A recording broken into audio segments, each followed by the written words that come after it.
menahan minum, menahan tidak melakukan hal-hal yang membatalkan puasa, ini dinamakan dengan imsak. Anda menahan apapun, baik yang bersifat umum atau khusus, ini namanya saum, puasa menurut bahasa.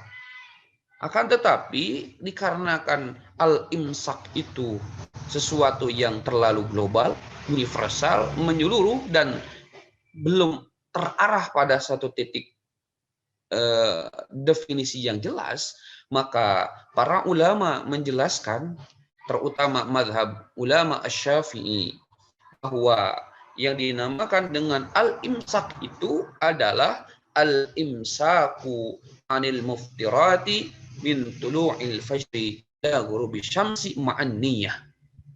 Jadi yang dinamakan dan menahan itu adalah al-imsaku anil muftirat. Puasa itu adalah menahan diri dari hal-hal yang membatalkan puasa. Banyak, nanti kita bahas. Ini baru definisi dulu. Ya.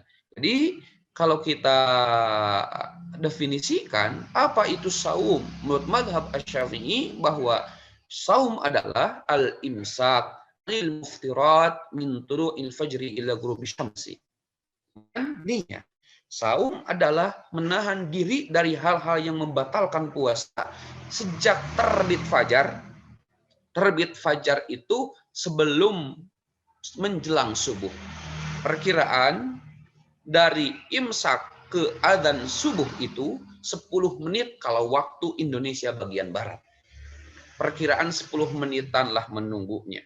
Maka bagi Anda sekalian yang kebetulan sahurnya jam 4 lebih 10 menit, itu harus hati-hati. Karena imsak itu terus maju, bukan terus mundur, terus maju. Lebih aman bagi Anda yang melaksanakan sahur di bulan Ramadan, lebih bagus sahurnya dilaksanakan. Standarnya adalah jam 3:30 lah, untuk waktu Indonesia bagian barat. Dikhawatirkan Anda nyaman makan, Anda nyaman minum, kemudian imsaknya tidak terdengar.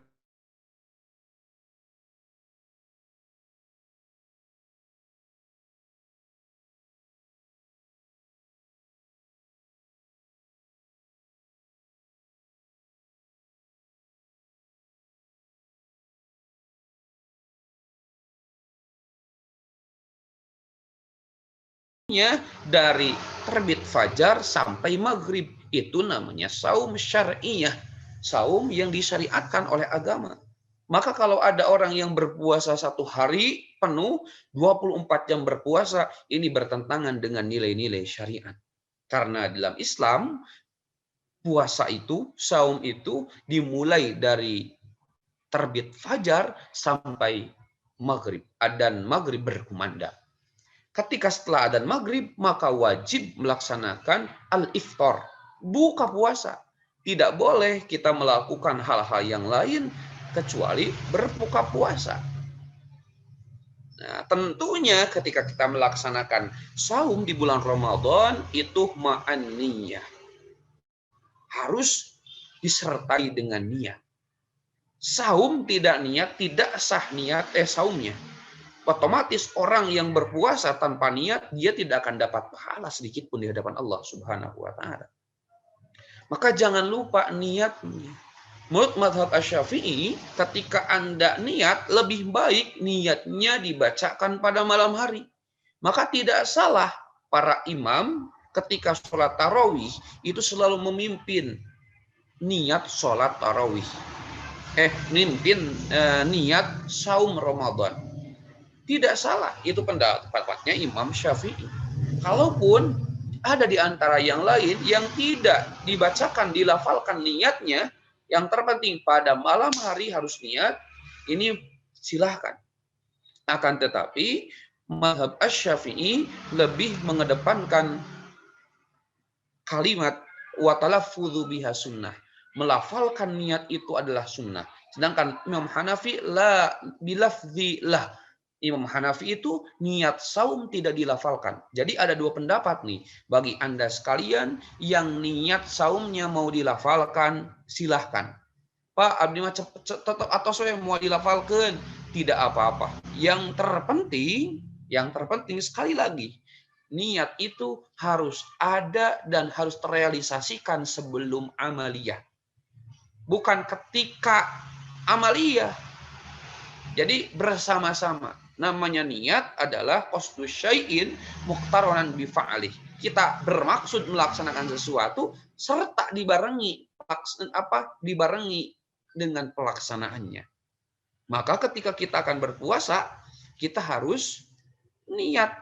Niatnya ketika beres, bagusnya itu ya beres sahur, kemudian ya kan terkadang lupa kita juga. Nah, bagaimana niatnya? Silahkan dengan versi masing-masing. Ya kalau niatnya, kalau dilafalkan, lebih bagus menggunakan bahasa Arab. Lebih utama menggunakan bahasa Arab. Yang sudah kita pahami, nawaitu shauma ghaddin an adai fardhi syahri ramadhana hadhihi sanati imanan wahtisaban lillahi ta'ala. Saya niat berpuasa pada esok hari, nawaitu shauma ghaddin an adai fardhi syahri. Saya niat berpuasa pada esok hari di bulan Ramadan, kemudian mengharap ridho Allah fardu karena Allah Ta'ala. Inilah niat yang harus direalisasikan. Betul, tempat niat itu ada di dalam hati. Akan tetapi untuk penguatan hati itu harus dilafalkan. Itulah yang terpenting pendapatnya Imam Syafi'i. Oleh karenanya bagi Anda sekalian yang dimungkinkan niat itu ada yang dilafalkan, ada yang tidak dilafalkan, ya tidak apa-apa. Yang terpenting ketika Anda mau melaksanakan saum, supaya saumnya sah secara syar'i, saumnya insya Allah kalau sah qabul, diterima oleh Allah Subhanahu wa Ta'ala, maka niat itu harus direalisasikan dalam kehidupan nyata itu sendiri. Itu definisi dari saum. Oke. Bagaimana dasarnya? Bagaimana dasar ujug-ujug saum itu sesuatu yang diwajibkan?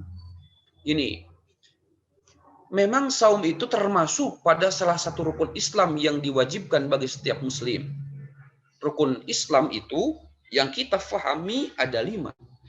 Satu, syahadat. Kedua, sholat.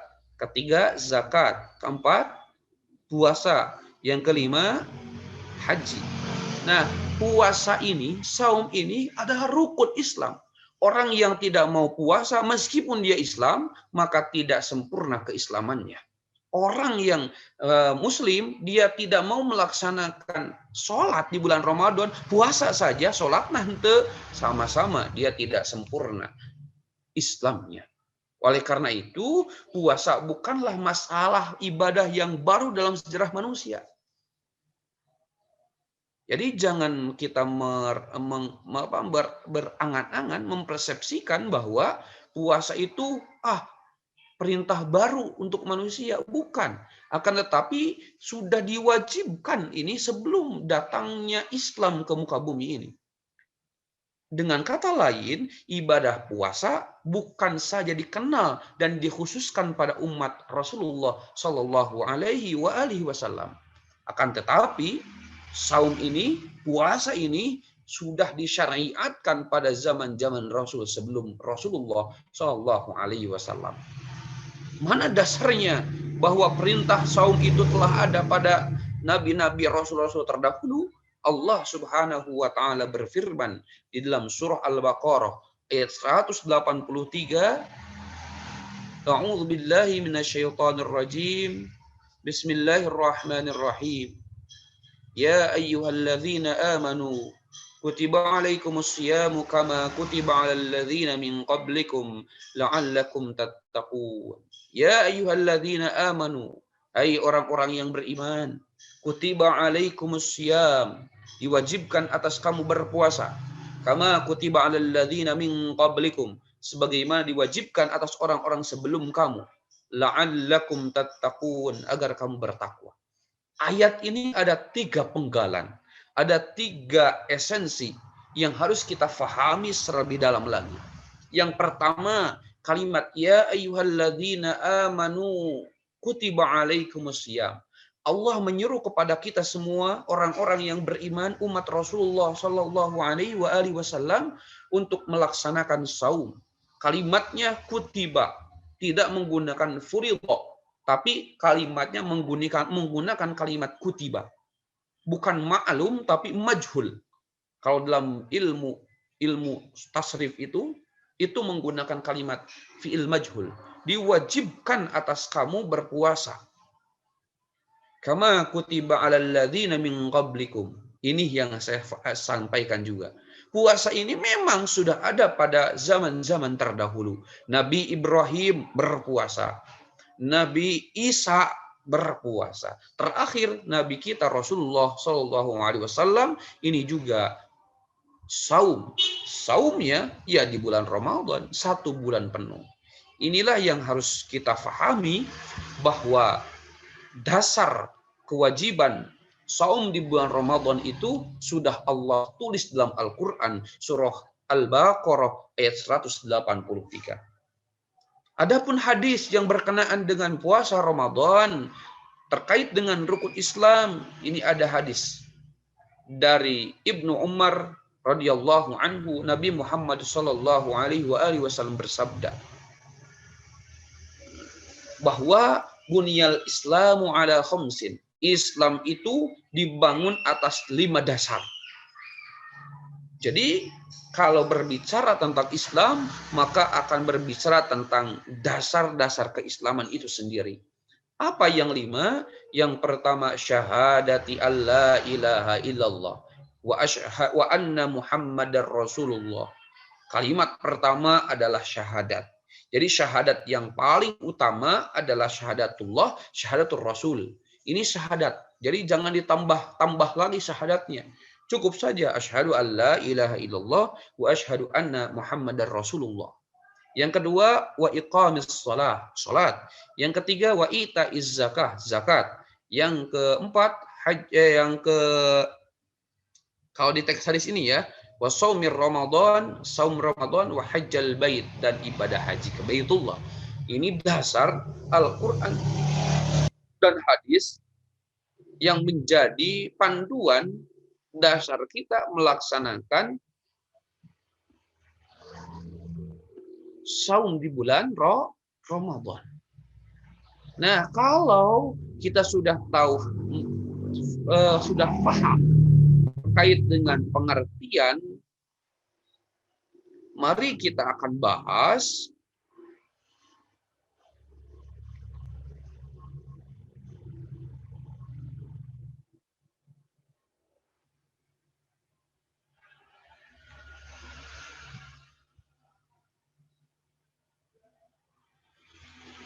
hal-hal yang lain terkait dengan Ramadan itu sendiri.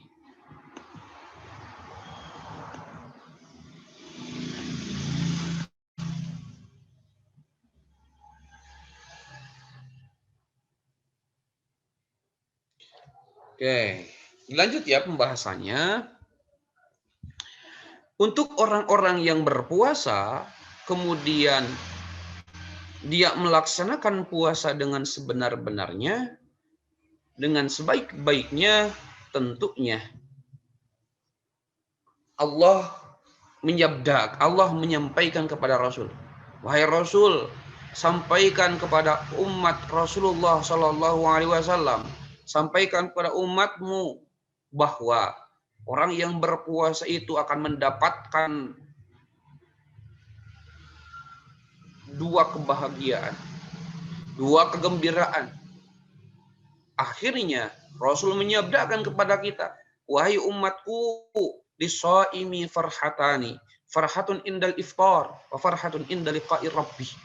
Kebahagiaan orang yang berpuasa terletak pada 2 hal. Yang pertama, berbuka, dia bergembira dengan berbukanya. Dan yang kedua, apabila bertemu Tuhannya, ia bergembira dengan puasanya. Inilah yang menjadi titik mula bahwa ketika kita melaksanakan saum Ramadan ini ada kegembiraan yang utama. Allah telah menyiapkan surga namanya Ar-Rayyan untuk orang-orang yang senantiasa berpuasa, khususnya berpuasa di bulan Ramadan.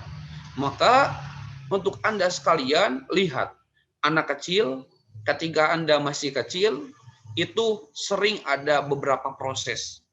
Pagi-pagi itu ada istilah ngabuburit.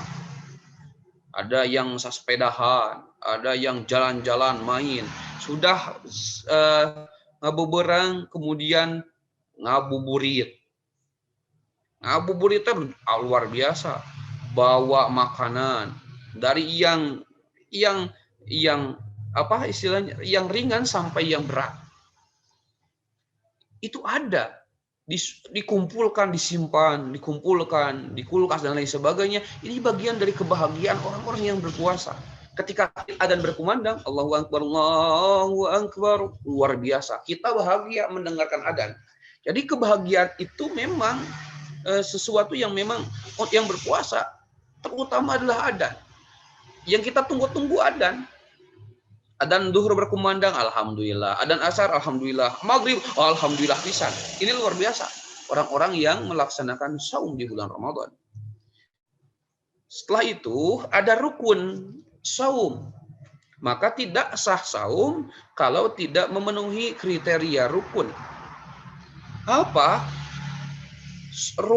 Rukun saum itu pada hakikatnya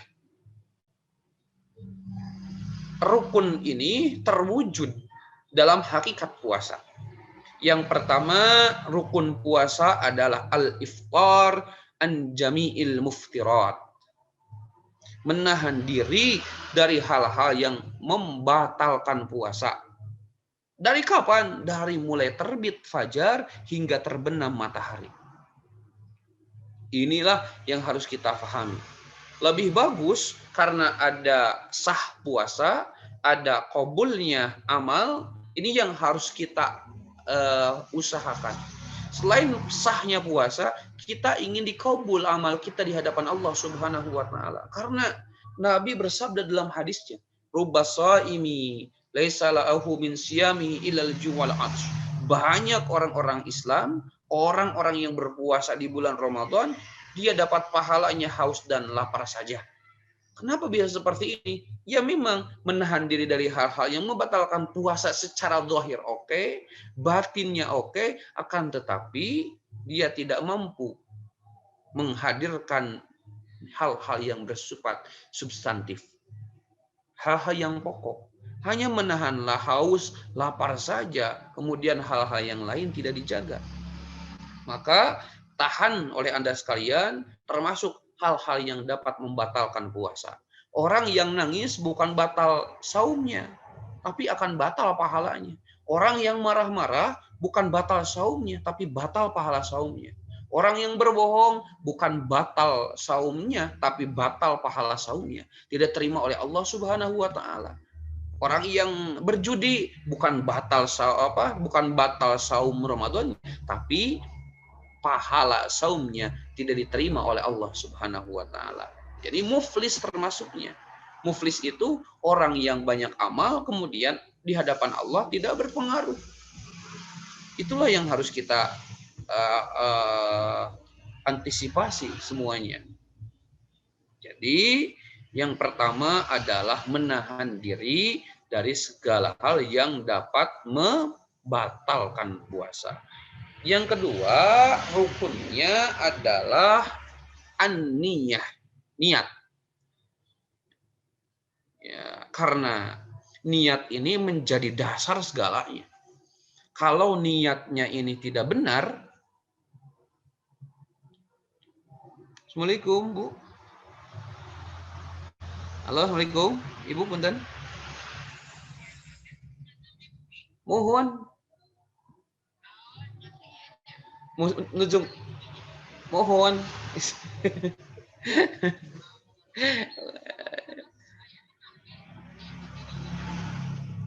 Atos, abdi ieu kerasa membahas fikih. Hatur nuhun, mangga Bu. Mangga wilujeng. Pilih sarieun ku abdi. Alhamdulillah. Insya Allah pengen anjing, Bu. Nuhun lah insya Allah. Assalamualaikum warahmatullahi wabarakatuh. Mangga Ibu.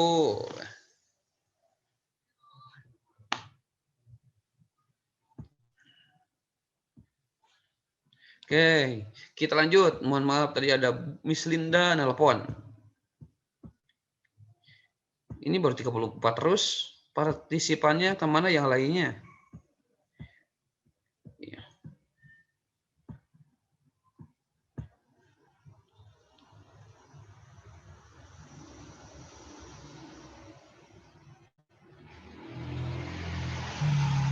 Oke, lanjut. Syarat puasa itu ketika kita sudah masuk pada ranah saum, maka tidak terlepas pada ranah syarat wajib puasa. Apa syarat wajib puasa? Yang pertama adalah al-Islam. Ya, Muslim. Berarti orang yang non-Muslim tidak diwajibkan berpuasa Ramadan. Jadi, bagi Anda sekalian yang mengaku Islam, wajib melaksanakan saum Ramadan. Nah, yang kedua, setelah Islam, akilan. Akil itu berakal. Maksudnya akalnya ya berfungsi, akalnya normal. Berarti orang gila, orang yang stres, itu tidak diwajibkan berpuasa Ramadan ketika stresnya. Maka jangan jadi orang stres Anda. Ya. Ya, jangan jadi orang gila. Nah, jadi kalau orang yang gilanya sementara, ya, kebetulan di bulan Ramadan misalkan tanggal 1 sampai tanggal 8 gila, tanggal 9 sadar, sehat deh, maka wajib cukup mengkodok saumnya. Bagaimana kalau yang gila selama-lamanya? Itu gak usah saum, gak usah kodok, tapi cukup saya bayar fidyah. Ya, bayar fidyahnya kita bahas. Yang ketiga adalah balighan. Balik. Berbalik itu artinya dia sudah paham tentang hukum. Mana yang halal, mana yang haram. Mana yang diperbolehkan, mana yang tidak diperbolehkan secara syar'i. Ketika seseorang orang Islam sudah memahami tiga konsep ini, yang pertama Islam betul, yang kedua balik benernya, kemudian berakal, insya Allah maka orang yang berpuasa pada kesempatan hari ini dia sudah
pada hal-hal yang membatalkan puasa.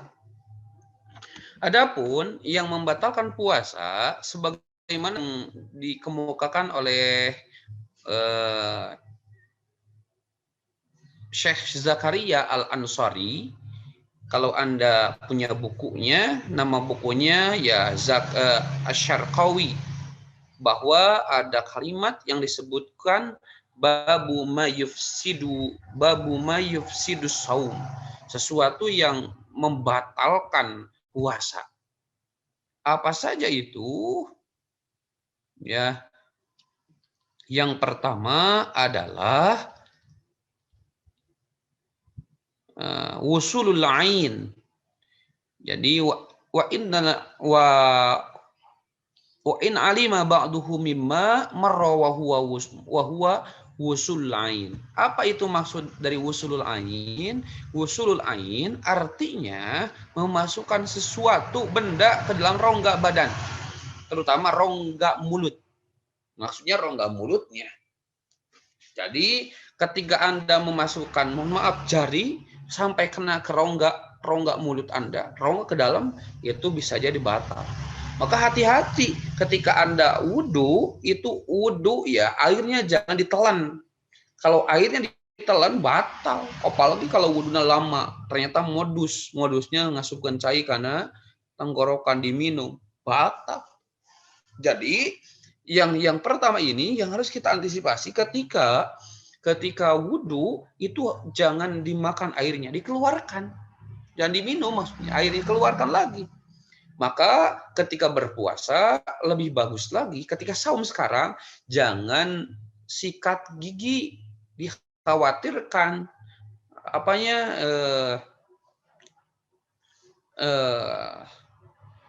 pasta atau apanya itulah mau sikat gigi atau apapun itu ada yang masuk ke rongga kita. Misalkan pakai Pepsodent atau Ciptaden atau apalah mereknya, kemudian terasa ke dalam. Nah, ini yang harus diantisipasi, dikhawatirkan menyebabkan puasanya tidak sempurna. Jadi, lebih bagus ketika Anda mau sikat giginya setelah sahur. Kalau sikat giginya siang hari atau sore hari, sebagian para ulama itu menyebutkan adalah makruh fis saum. Makruh dalam berpuasa. Yang kedua, wal qai'u. Jadi wal qai'u itu adalah muntah dengan sengaja. Muntah. Berarti orang-orang yang sedang muntah, contoh Anda naik kendaraan mobil, kemudian di mobil tidak kuat karena menghirup udara, menghirup situasi atau siklus udara yang tidak nyaman di mobil, kemudian Anda menyebabkan muntah. Nah, ketika muntah itu batal puasanya. Anda pusing, setelah pusing kemudian muntah, maka puasanya batal. Yang ketiga yang membatalkan puasa adalah wa anzalu limaniyin. Nah, ini ya, ini agak keluar mani ketika berpuasa.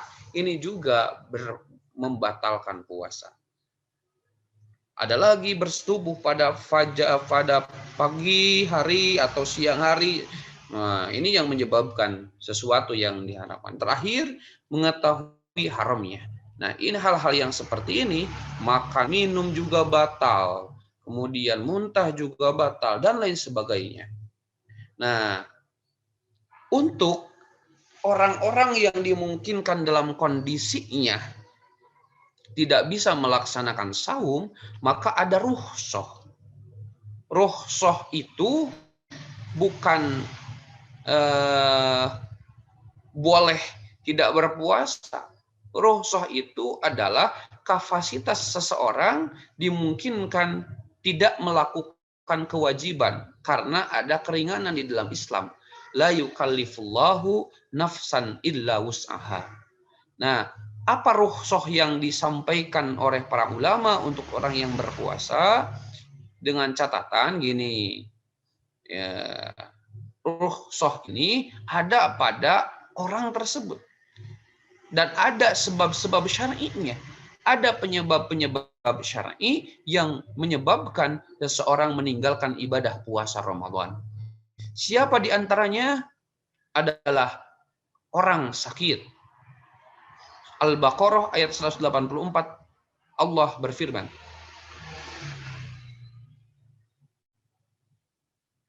Ya. Jadi faman kana minkum maridan aw ala safarin fa'iddatun min ayyamin ukhra. Faman kana minkum maridan aw ala safarin fa'iddatun min ayyamin ukhra. Untuk orang-orang yang sakit dan sakitnya ini dimungkinkan akan sembuh, maka wajib mengkodoknya saja pada hari-hari atau bulan-bulan setelah bulan Ramadan. Tergantung berapa lama dia sakitnya, dia berapa lama meninggalkan saum Ramadannya. Contoh, ada orang yang sakit perut, kemudian dia tidak berpuasa hari itu, kemudian esoknya orang tersebut berpuasa, maka cukup 1 kali mengkodok saumnya. Untuk yang orang sakit, kemudian sakitnya ini tidak dimungkinkan bisa bertahan, tidak dimungkinkan berharap lagi kesembuhan, tidak diharapkan lagi kesembuhan, maka untuk orang-orang sakit yang parah seperti ini tidak diwajibkan berpuasa, tapi wajib membayar fidyah. Jadi rukhsah yang pertama bagi orang yang sakit. Asal ulah sang sakitan, ngebohong sakitnya. Ini bahaya. Nah, oleh karena itu Sayyid Sabiq dalam bukunya Fiqhus Sunnah wahwa wal mardul mubihu lil fitri wa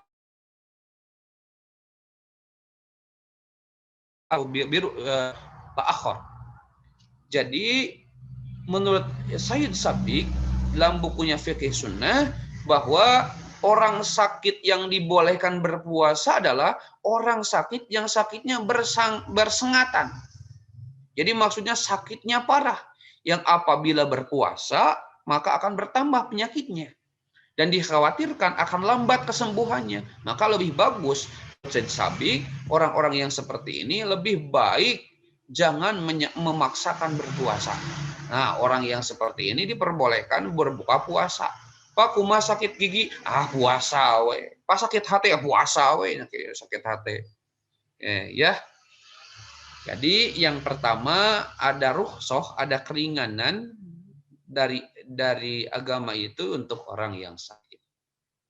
Yang kedua adalah musafir. Al-Baqarah ayat 184 tadi, 185 sudah jelas. Faman kana minkum maridan aw ala safarin fa'iddatun min ayyamin ukhra. Orang-orang yang musafir, orang-orang yang melakukan perjalanan secara syar'i, orang-orang yang seperti ini boleh mendapatkan rukhsah. Akan tetapi musafirnya adalah musafir syar'i, musafir yang memang diperbolehkan secara syariat agama.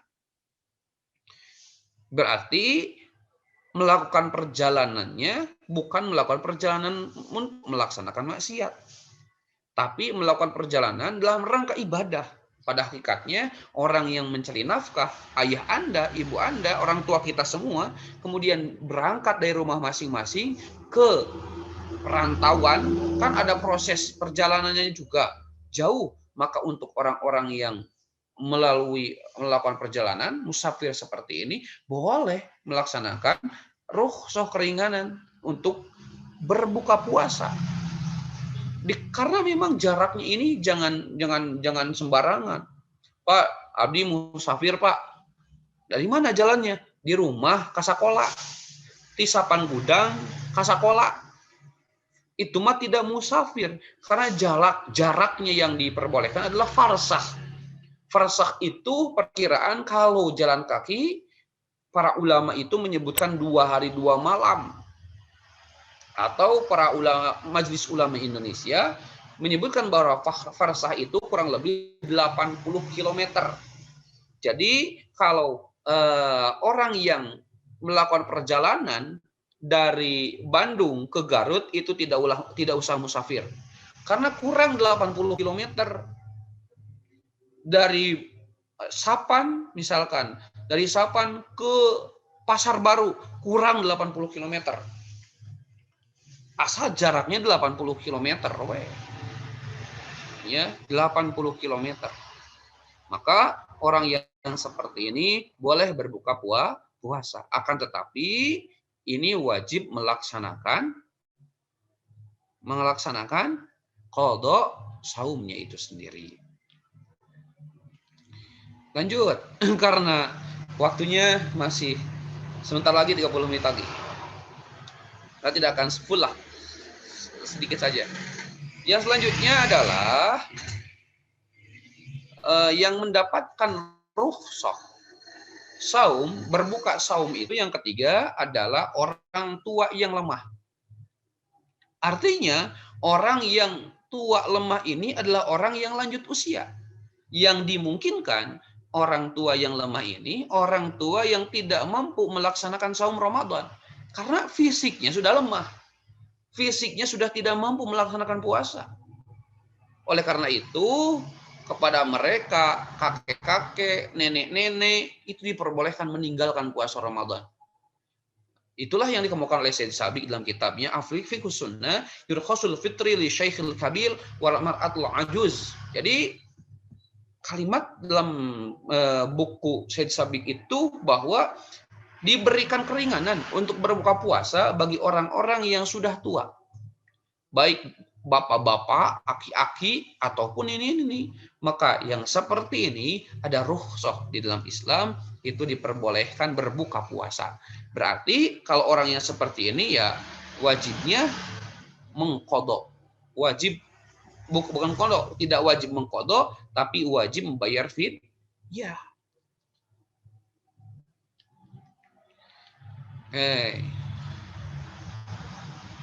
Sebelum saya lanjutkan ke pembahasan selanjutnya, mohon maaf saya akan ke belakang dulu. Ditunggu sebentar ya, nanti saya nanya. Sebentar ya.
Oke, kita masuk ke adab.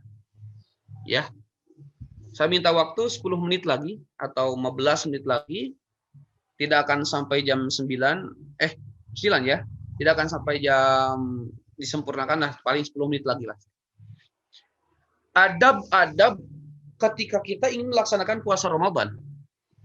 Apa adab yang harus kita sampaikan? Adab yang paling utama adalah as-sahur. Sahur. Karena sabda Nabi Muhammad sallallahu alaihi wasallam, tasahharu fa inna fis sahuri barakah. Sahurlah kalian karena sahur itu ada keberkahan, terdapat keberkahan Allah Subhanahu wa taala. Nah, maka adab yang pertama ini mau tidak mau kita harus sahur. Supaya kuat puasanya. Supaya saumnya itu fit. Baru juga jam 8 sudah lapar. Karena memang sahurnya tidak dilaksanakan. Pak Bima sahurnya jam 8 weh. Tidak bisa. Karena di kita, waktu Indonesia bagian Barat, jam 8 itu sudah masuk pagi. Tidak boleh. Nah, dan diusahakan menu utama sahur itu menu utama yang memang 4 sehat 5 sempurna. Kamu ditambahan mah wareg mangga. Yang terpenting yang harus kita sampaikan, menu utama makan ini harus ada yang bagus-bagus supaya puasanya bagus, puasanya fit dan tidak mengundang penyakit. Anda suka makan yang pedas-pedas, yang dingin-dingin, akhirnya perut Anda yang kena dan lain sebagainya. Ini yang tidak diinginkan. Yang kedua, selain sahur, adab kedua adalah mandi dan hal-hal yang terkait dengan mandi itu sendiri.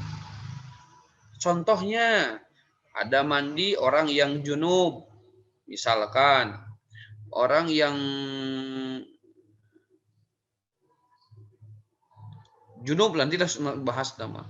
Kemudian mandi untuk menyegarkan diri pada pagi hari, siang hari, itu lebih bagus. Al-ghuslu mandi untuk orang-orang yang berpuasa. Yang dimungkinkan kalau ketemu dengan waktu-waktu sunnah, misalkan hari Jumat, maka lebih bagus sebelum Jumatan itu sunnahnya melaksanakan mandi. Dipercepat, saya minta ya 5 sampai 6 menit lagi, sedikit lagi lah. Selanjutnya, selain adab puasa yang kedua, yang ketiga adalah berbuka puasa. Berbuka puasa itu lebih bagus disegerakan berbuka. Jadi jangan dinanti-nantikan. Misalkan azan maghrib berkumandang, Allahu Akbar, Allahu Akbar, mulai buka, baca doanya jangan lupa. Allahumma laka sumtu wa bika amantu wa ala rizkika aftartu birahmatika ya arhamar rahimin. Bismillahirrahmanirrahim, baru minum. Gitu. Dan diusahakan jangan ada keraguan ketika kita berbuka. Kalau ada syak, ada keraguan, ya Pak, sudah adzan belum ya? Maghrib belum ya? Nah, ada kemang-mangan, ada keraguan yang seperti ini, maka yang menyebabkan seseorang tidak pas melaksanakan buka puasa, ini yang harus kita antisipasi. Kemudian, ini terjadi kasus di beberapa tempat. Ada orang yang wisol. Wisol itu menghubungkan 2 puasa dengan 1 kali berbuka.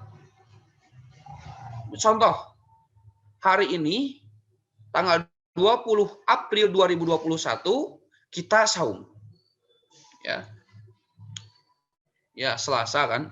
Selasa, saum. Siangnya. Kemudian malamnya buka. Kemudian besoknya saum terus pokoknya mah 2 hari sekali makan teh. Ini yang tidak boleh.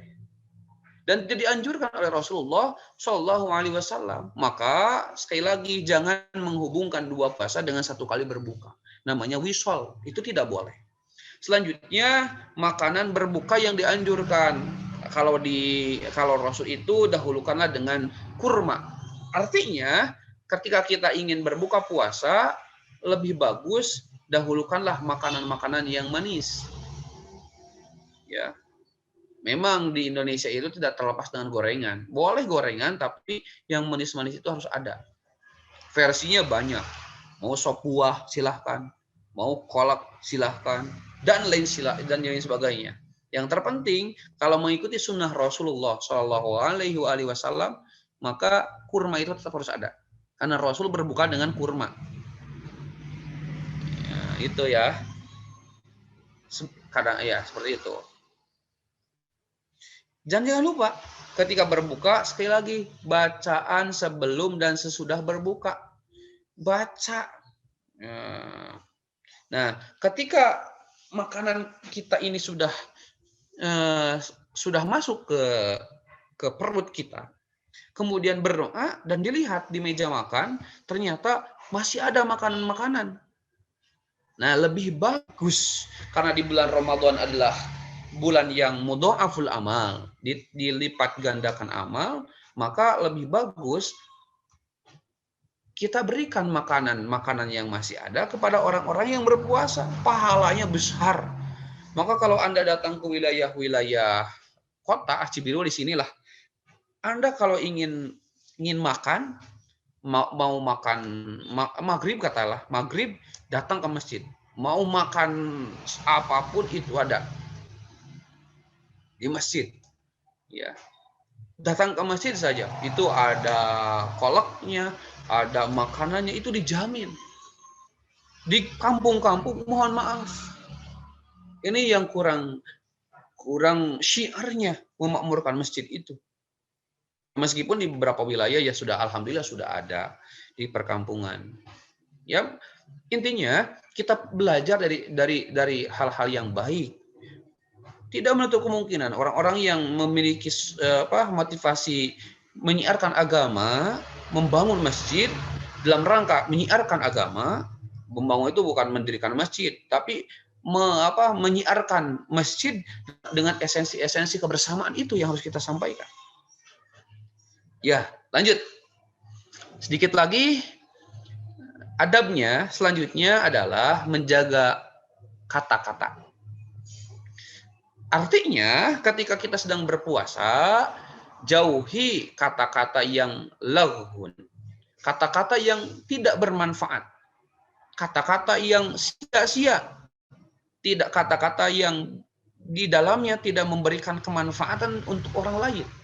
Ini diusahakan ucapan ini jangan kita sampaikan. Yang kedua, ketika berpuasa haram hukumnya itu berkata-kata dusta, berkata-kata ghibah. Ini sesuatu yang tidak boleh kita laksanakan. Anda berbohong kepada siapapun itu tidak boleh dalam puasa. Bukan batal puasanya, tapi batal pahala puasanya, tidak diterima oleh Allah Subhanahu wa Ta'ala. Pas sedikit nggak bohong lagi tekah aja, bakal tekah aja, ada yang nggak bohong we. Tidak boleh dilaksanakan berbohong. Yang ketiga,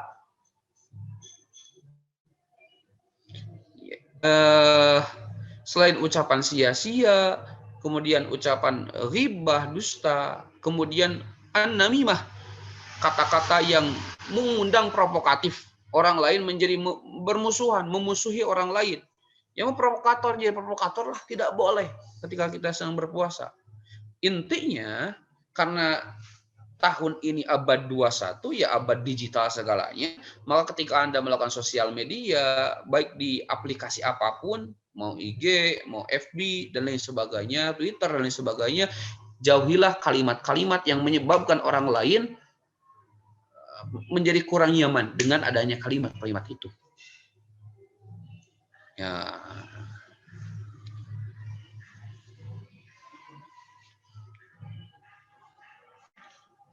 Itu yang dapat Bapak sampaikan.